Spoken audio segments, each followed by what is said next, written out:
اب جو آیت آ رہی ہے اس کے پڑھنے سے پہلے ایک بات سمجھ لیجئے کہ یہ جو اب 22 رکوعوں کا مضمون ہم پڑھ رہے ہیں، مجھے یہ بات آج شروع میں واضح کرنی چاہیے تھی، اس میں ترتیب کیا ہے۔ میں پہلے عرض کر چکا ہوں کہ پہلے 18 رکوعوں کی تقسیم ورٹیکل کی ہے ہم نے، 18 کو 4 رکوع ادھر، 10 درمیان میں، پھر 4 ادھر۔ یہاں اب چلے گی ہاریزونٹل تقسیم، افقی تقسیم، اور اس کی بھی شکل کیا ہے کہ 4 مضامین ہیں کہ جو تانے بانے کے ساتھ بنے ہوئے ہیں، یا 4 لڑیاں ہیں مضمون کی کہ جن کو بٹ کر رسی بنا دیا گیا۔ وہ 4 مضامین کیا ہیں؟ مسلمانوں سے خطاب میں ان کے لیے عبادات اور احکام اور شرائع، یہ واجب ہے، یہ کرنا ہے، یہ حلال ہے، یہ حرام ہے، نماز فرض ہے، روزہ فرض ہے، وغیرہ وغیرہ۔ اور 2 لڑیاں جہاد، جہاد بالمال، جہاد بالنفس۔ جہاد بالنفس کی آخری انتہا قتال ہے، جہاں انسان نقد جان ہاتھ پر رکھ کر، ہتھیلی پر رکھ کر میدان میں حاضر ہو جاتا ہے۔ جو جنگ میں گیا اس نے اپنے آپ کو موت کے لیے پیش کر دیا، بچ کر آ جائے تو بونس ہے۔ اس اعتبار سے یہ 4 جڑیں۔ شریعت کو 2 حصوں میں تقسیم کیجئے، عبادات اور پھر بقیہ احکام شریعت، معاملات، جن میں خاص طور پر شوہر اور بیوی کا تعلق جو ہے وہ سب سے اہم ہے۔ تمدن انسانی کی بنیاد وہی ہے۔ لہذا اس صورت میں آپ دیکھیں گے تفصیلی احکام آئیں گے آئلی قوانین کے ضمن میں۔ دوسری طرف جہاد بالمال یعنی انفاق، اللہ کی راہ میں خرچ کرنا، اور جہاد بالنفس جس کی آخری منزل قتال۔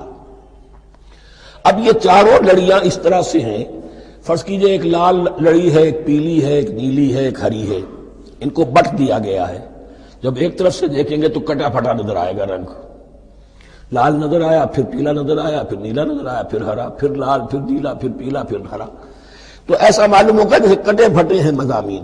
لڑیاں کھول دیجئے، معلوم ہوگا ایک لڑی وہ بھی بڑی مسلسل ہے، جہاد بالمال کی، ایک لڑی ہے جہاد بالنفس یعنی قتال کی، ایک لڑی ہے جو عبادات کی، ایک لڑی ہے معاملات کی اور شریعت کے احکام کی۔ یہ 4 لڑیاں، اور یہ تانے بانے کی طرح بنی ہوئی ہیں، لیکن اسی بنتی میں بہت بڑے حسین پھول موجود ہیں۔ طویل آیات اور طویل آیات، عظیم ترین آیات قرآن مجید کی، ان میں سے اب ایک آیت یہاں آ رہی ہے۔ اس کو میں نے عنوان دیا ہے آیت الآیات۔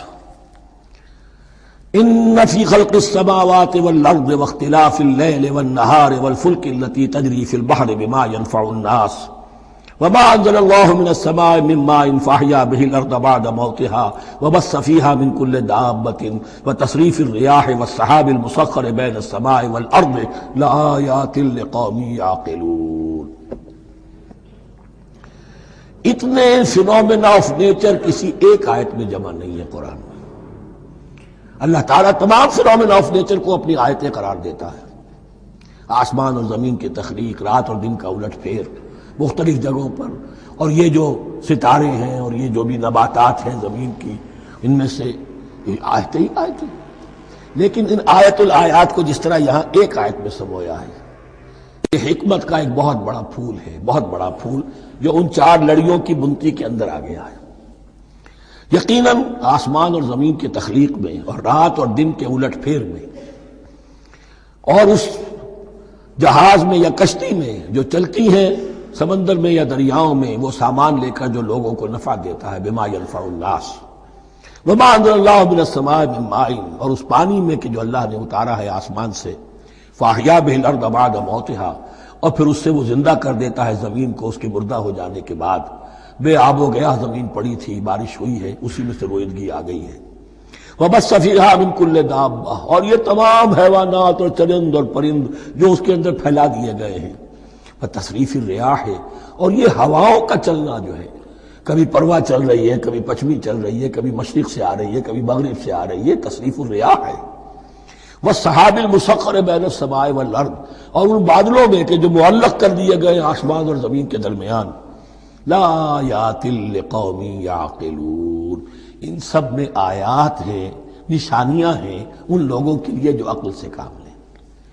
ان کو دیکھو اور ان کے خالق کو، مدبر کو پہچانو۔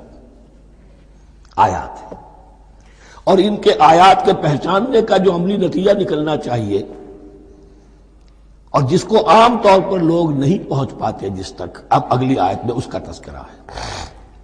نتیجہ تو نکلنا یہ چاہیے کہ پھر محبوب اللہ ہی ہو، شکر اسی کا ہو، اطاعت اسی کی ہو، عبادت اسی کی ہو۔ جب سورج میں کچھ نہیں، یہ تو اللہ نے اس کو بنایا ہے، یہ حرارت جو ہے اللہ نے دی ہے، چاند میں کچھ نہیں، ہوائیں چلانے والا کوئی وہی تو ہے، تو اب کسی شے کے لیے کوئی شکر نہیں، کسی شے کے لیے کوئی عبادت نہیں، کوئی ڈنڈوت نہیں، کوئی سجدہ نہیں، بلکہ صرف اللہ کے لیے، اور وہی مطلوب و مقصود بن جائے، وہی محبوب ہو۔ لا محبوب الا اللہ، لا مقصود الا اللہ، لا مطلوب الا اللہ۔ جن لوگوں کی یہاں تک رسائی نہیں ہو جاتی، وہ لوگ کسی اور شے کو اپنا محبوب و مطلوب بنا کر اس کی پرستی شروع کر دیتے ہیں۔ خدا تک نہیں پہنچے، اپنے نفسی کو معبود بنا لیا، جو یہ کہے کر رہے، معبود تو ہو گیا۔ ارأیت من اتخذ الہہ ہواہ، اپنے قوم کو معبود بنا لیا، قوم کی برتری کے لیے، قوم کی سربلندی کے لیے جانے بھی دے رہے، وطن کو معبود بنا لیا۔ اس حقیقت کو علامہ اقبال نے سمجھا ہے، اس دور کا سب سے بڑا بت وطن ہے۔ اس دور میں میں اور ہے، جام اور ہے، جم اور، ساقی نے بنا کی روش لطف و ستم اور، تہذیب کے آزر نے ترشوائے صنم اور، مسلم نے بھی تعمیر کیا اپنا حرم اور، ان تازہ خداؤں میں بڑا سب سے وطن ہے، جو پیرہن اس کا ہے وہ مذہب کا کفن ہے۔ نیشنلزم، ٹیریٹوریل، وطنی قومیت، وطن کی جے، یہ معبود بنائے بیٹھے۔